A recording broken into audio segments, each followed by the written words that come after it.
My name is Alekia. I am from 10th class. Good morning, ma'am. My name is Yesha. I am from 10th class. Our process is Dialysis. What is meant by dialysis means the process of purification of blood by using dialysing fluid is called as dialysis.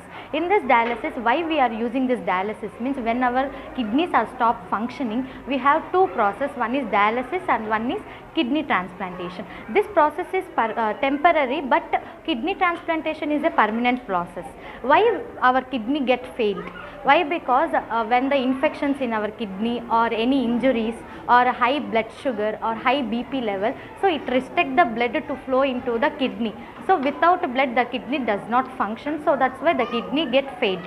So why we are when the kidney failed, we will get attacked by a disease called edema.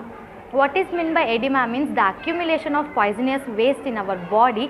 It is called as edema. Its symptoms are our feet get swollen. So that's why we should compulsory take the dialysis, and the process is. So the blood is taken from the main artery, and we are using an anticoagulant called heparin. So it makes the blood to not coagulate. So in this tube has a semi-permeable membrane, so which allows by the process of diffusion the urea gets filtered in this dialyzer machine. So when the dialyzer machine gets filled with the urea, it automatically enters into the another bottle, and automatically the fresh fluid will enters into the dialyzer machine.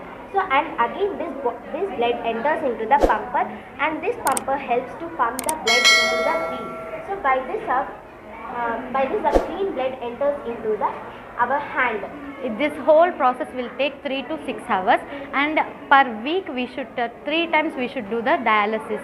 In a week we should compulsory we should go to the dialyzing centers, and we should do 3 times a week dialysis. Thank you. Thank you,